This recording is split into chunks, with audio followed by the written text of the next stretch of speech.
guys! Guten Tag! Charot! Guten Tag! And so anyway, ngayon pala yung aking second day na pala ngayon ng klase ko. And so yes, hindi ko kayo na-update. At tapos na yung klase ko guys. Kasi ano lang siya, half day lang. Ganyan. So yun. So ngayon, naglalakad ako papunta ng bus point. Kasi uwi na tayo! Sabi ng asawa ko, susunduin niya ako kasi wala siyang ano ngayon. Hatid sundo ako ng asawa ko. Hatid sundo ako ng asawa ko, charot. Ikaw na may supportive husband. Charot. Ayan. So, yes, habang naglalakad ako pupunta doon, kasi sabi niya, pupunta na daw siya. Pumunta lang siya doon sa nanay niya. Ganyan. Tapos, yes, ngayong araw siya wala siyang pasok ngayong araw. Pero kahapon ay pasok siya. Pero, late na. Pagka nahatid niya ako. Ganyan. Ayun. So, yun. Ngayon pauwi na ako. Ang dami ditong sheep. Sheep! Hello! Hello, sheepy! Oh! Kumakain sila. Nakatingin sila sa akin. Charot. Sabi nila, oh, sino itong nakalabas na isa ring animal? Charot. Hindi naman. Ganon. Ano lang, sabi nila, baka sabihin nila, sino kaya itong lumabas na ito, nakakauri din namin. Charot. Ay, ang lamig ngayon. At anyway guys, update, wala na pala yung mga snow. Naubos na yung mga snow. Ayan. Nakaano na ano kasi umulan, tapos uminit yung panahon na ulit. Nag-ano yung snow, nag-melt yung snow. Ayan, so yes. So ngayon nga, naglalakad ako pupunta ng bus point. Ayan, so yeah, charot. Ayan, so kwento ko sa inyo yung first day ko kahapon. So kahapon, medyo nung una, gabi ko, kinakabahan ako kasi nga syempre first day ba. Ayun, tapos nung nakilala ko yung teacher namin, at talagang ang galing nung approach ng teacher, mabait, nawala yung takot ko at talagang naging kampante ako.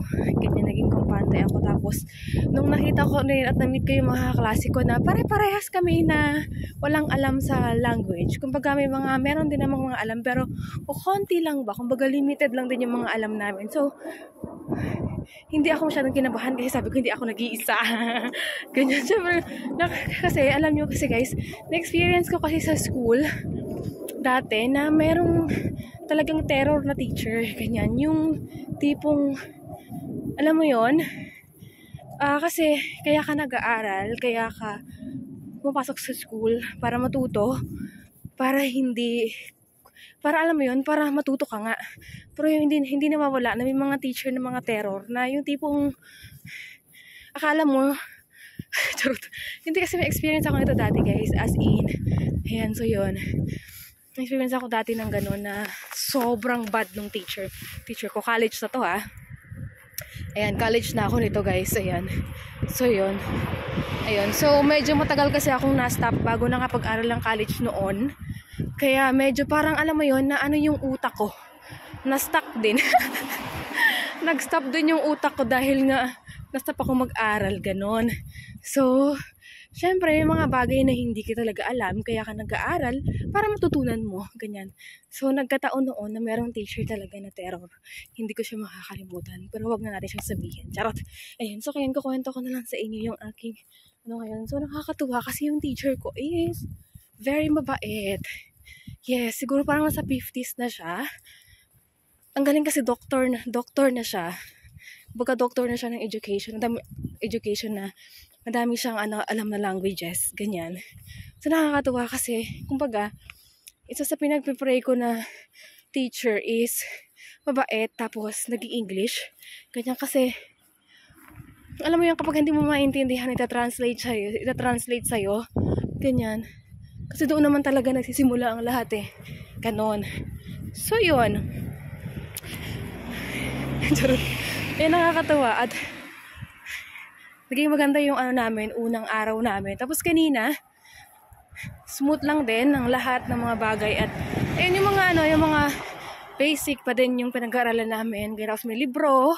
Ganyan, so bibili din ako ng libro. Kasi nung first day namin, may libro agad. Ayan, may librong kasi doon lahat nanggagaling lahat ng aming pag-aaralan. So, yes. At, yeah. As of the moment, ay wala pa kaming assignment. Wala pang, hindi pa nagpapa-assignment o nagpapa-homework. Ayan. So, yes. At good thing din talaga kahit na nung nag-self-study ako nun sa Pilipinas, ay kumbaga pinagtuunan ko siya ng pansin. Kasi kumbaga kahit paano may alam ako, konti nga lang, ganyan, limited nga, ganyan. So, yun. Kasi natutuwa. Kasi tsaka yung teacher namin, guys, pag alam mo, nakapagsalita ka ng tapos tama yung pronunciation mo, pinipraise ka talaga niya. So, yun nakakatuwa sa kanya. Ganun. So, yes. Ayan, tapos sabi niya, kasi yung tinanong niya ako noon kung kano ako katagal na dito sa ganyan. In Deutsch, pero naiintindihan ko naman na kasi dahil nga syempre siguro sa mga taong nakakasalamuha ko, nakakausap ko, ganyan, na ini-expose ako ng asawa ko sa mga iba't ibang tao, kumbaga parang yung sa conversation, ganyan, hanggat maaari ay hindi nila ako kinakausap ng para mag-intindihan, ganyan. So, yun. So, sabi niya gano'n, ang galing mo sabi niya gano'n.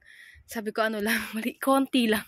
Kumbaga limitado lang, ganyan. So, yun. So, sabi niya, pinaliwanag niya sa amin na ganito, kailangan focus kami, kailangan talagang pagtuunan namin ng pansin, hindi pwedeng umabsent, ganyan. Kasi, kumbaga, is a requirement at kailangan talaga. Ayan. So, yun, kung gusto mong makapaghanap ng magandang work, ganyan. So, yun. So, yes. Yeah. So, natapos yung araw na ngayon at okay yung flow, ganyan. So, yun. By the book kami ngayon. Kumbaga naandun, step by step, ganyan. So, yes. So, ayun lang. Yung ko ngayon, ayan. So, ang katabi ko is, taga Poland siya. Ganyan. So, malapit lang siya dito sa Germany. Konting lang. Biyahe lang, Poland na eh. Ang Poland malapit sa Berlin eh. Ayun ang pinakamalapit na Ayan, so yun. Mabait sila, ganyan, kami. Kasi, at hindi rin kami masyadong ini-English sa ng teacher namin kasi nga sabi niya, nandito tayo para matuto ng Deutsch, so we should speak Deutsch. Parang ganon. Ayan. So, kasi may mga dahil mostly na mga kaklase ko guys is galing Ukraine, ganyan. So, mostly sila nagkakaintindihan kasi isang language nila, ganyan, kumbaga. Tapos, nagta-translate sila dun sa isa nilang, nilang friend, ganyan. Kumbaga, parang hindi masyadong maintindihan yung English or yung, Deutsch, ganyan. So, yun. Tapos, ayun, sasabi ng teacher namin, hindi pwedeng ganun na mag-usap dito na kung ano lingwahe natin. Kailangan nating mag-usap ng Deutsch para matuto tayo. So, yes. It's a must talaga. So, yun. So, very much thankful. Talagang tutok na tutok ako pag nagsasalita yung teacher ko. Buti na lang din talaga. Langsam lang ba siya magsalita? O slowly ba? Tapos, pag hindi kami maintindihan, sabi niya sa amin, kind angst, pag kami kailangan tanong, ganyan. So, yun. So, very much thankful ako sa teacher. Kasi mabait siya. Tsaka, yes, na-appreciate niya bawat isa sa amin pagka nagsasabi kami ng nakapagsalita kami ng tama, nakasagot kami ng tama, ganun. So, yun. Ayun ang pinakamaganda doon yung yung kahit na halimbawa kung hindi ka marunong, papamarunong, sasabihan ka niya na walang problema. Matututo, maano natin yan, matututunan mo rin yan, ganyan. Slowly, step by step, slowly, ganun. So, yun. So, yes guys, ayun yung aking update at ayun yung vlog natin ngayon. Wala akong vlog kagahapon kasi nga, yeah. So, yun. So, yun, sana, ayun, gustuhan niyo yung vlog natin ngayon. So, wala pa yung aking Josawa. I'm waiting pa sa kanya. Ayan. So, yun, guys. So, maraming salamat, guys, sa panonood. And I will see you on our next vlog. Thank you for watching. Smile!